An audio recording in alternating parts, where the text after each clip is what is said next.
우리는 투자할 수 있다고 믿습니다. 우리 국민에게 설명하면 저는 우리 국민들이 상당 부분 호응해 주리라고 늘 믿고 있습니다.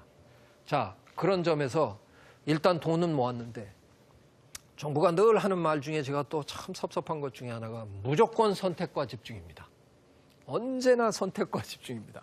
예, 선택과 집중은 해야 합니다. 하지만 완벽한 선택과 집중을 하면 그러면 저처럼 돈 안 되는 연구하는 사람은 연구비가 없는 겁니다.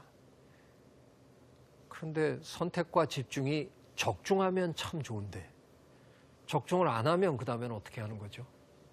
그래서 저는 기업은 선택과 집중을 해야죠. 돈 버는 곳이니까. 하지만 나라는 100% 선택과 집중을 해서는 안 된다고 생각합니다. 그중에 일부는 남겨서 말도 안 되는 연구, 아이고 이런 거 해갖고 이게 뭐가 나올라 그래. 그런 연구도 다 나라는 챙겨줘야 한다는 겁니다. 그런 잡초들 중에서 어느 날 갑자기 효자가 나타날 수 있다는 겁니다. 그래서 0.2%만 주시면 어떨까? 이런 얘기를 전 늘 하고 있습니다. 그걸 저는 까치밥이라고 얘기합니다. 우리 옛날 조상님들은 까치 먹으라고 감 다 따지 않고 몇 개 남겨두셨다죠. 그러니까 몽땅 다 선택과 집중해서 누구나 다 아는 큰 연구하는 데다가 다 쓸어붙지 말고 한 0.2%만, 한 2%만 남겨서 정말 시시껄렁한 연구하는 것 같이 보이는 저 같은 사람한테도 그냥 늘 조금씩 10년, 20년 쭉 주다 보면 어느 날 제 연구에서 기가 막힌 대박이 나올지 아무도 장담 못합니다. 벨크로를 처음으로 특허낸 양반은 지금 그냥 앉아서 여러분이 구두에서 이거 한번 할 때마다 그 양반은 돈 세고 있는 겁니다. 심장병 수술에까지 쓰입니다. 심장 부분을 붙일 때 그 안에 찍찍이 집어넣고 둘을 이렇게 붙입니다. 온갖 데 다 사용됩니다. 그 양반이 한 게 뭡니까? 우리 산에 가서 내려오다가 바지에 씨앗이 붙으면 우린 그것 떼면서 욕만 했습니다. 아이씨 이런 게 붙어가지고. 근데 그 양반은 그것 떼면서 이거? 그래갖고 그걸 들여다보고 베낀 겁니다. 아주 간단한 일을 한 겁니다. 자연에 있는 자연을 주의 깊게 관찰하다 보면 베낄 게 한두 가지가 아닐 거라는 겁니다. 제가 왜 이렇게 돈 얘기를 이렇게 구슬프게 이렇게 해야 되나. 의생학연구센터 저는 6년 전에 만들어 놨는데 한 3년 전에 3년 전에 하버드 대학에 위스 인스티튜트라는 곳이 생겼습니다. 하버드 대학 역사상 개인이 낸 돈의 최고 액수였습니다. 1억 2,500만 달러를 기증하면서 저 양반이 위스라는 양반이 기증하면서 뭐라 그랬냐면 자연의 아이디어를 공부해서 베껴가지고 뭔가 한번 해봐라. 절 주시지. 저는 벌써 연구소를 만들어 놨는데 왜 절 안 주시고. 그래서 제가 하버드 가서 저 위스 연구소에 뭐 제 옛날 알던 분들이 몇 번. 아니 이게 나한테 올 돈을. 그래서 제가 너무너무 억울해서 그런 얘기를 사실 했습니다. 저는 우리나라에서도 미국이 저런 일을 또 어마어마하게 시작을 했는데 저런 일은 정말 우리가 진짜로 잘할 수 있지 않을까. 우리처럼 예리한 관찰력을 가지고 있고 우리처럼 기가 막힌 상상력을 가지고 있는 국민이 자연에 있는 거랑 우리가 갖고 있는 질문과 비빔밥을 한번 만들어 보는 일을 우리가 해보면 얼마나 멋진 일이 벌어질까 그런 생각을 해서 오늘 한번 여러분에게 의생학에 대해서 말씀을 드려봤습니다. 이것 역시 호모심비우스의 정신입니다.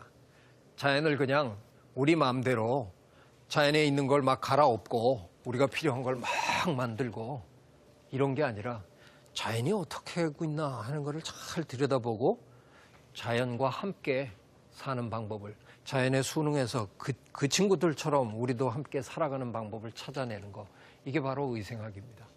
자연을 그렇게까지 해치지 않고도 자연의 아이디어를 우리가 얻을 수 있을 것 같은 그런 생각이 들어서 호모심비우스의 시대에 정말 해볼 만한 연구다 하는 생각이 듭니다.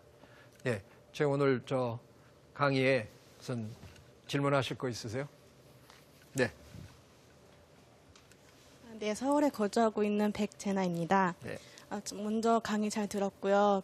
교수님께서 자연을 베껴라, 자연에서 배우라고 하셨는데, 즉 통섭을 하라고 말씀해 주셨는데, 그렇다면 저희가 일상생활에서 쉽게 그 통섭을 실천할 수 있는 방법은 없는지 그거에 대해서 알려주셨으면 합니다. 네, 아이 참 좋은 질문을 주십니다. 제가 자연을 뵙기라고 그랬는데 그럼 이제 내일부터 이제 다들 설악산으로 가셔야 되나? 그러실 필요 없어요. 뜻밖의 자연은 우리 주변에 있습니다. 아파트에도 가을에 코스모스 피고요. 아파트에도 개미들 가끔 전쟁도 해요. 그 인도에 나와가지고 막 들러붙어갖고, 그리고 심지어는 집에 개미 들어와 계시죠? 요만한 개미 집에 들어와서 기어다니잖아요. 애집개미라는 개미. 그거 아이고 개미 들어왔어 그러고 죽이지 마시고요. 걔네 관찰하세요. 걔네가 뭐 그렇게 크게 나쁜 일 크게 안 해요. 근데 집안에 걔네가 그냥 아무데나 막 돌아다니는 게 영 기분 안 좋다. 그러면 걔네가 뭘 가지고 어디로 가나를 쫓아가 보세요. 그럼 걔네가 드나드는 구멍이 있어요.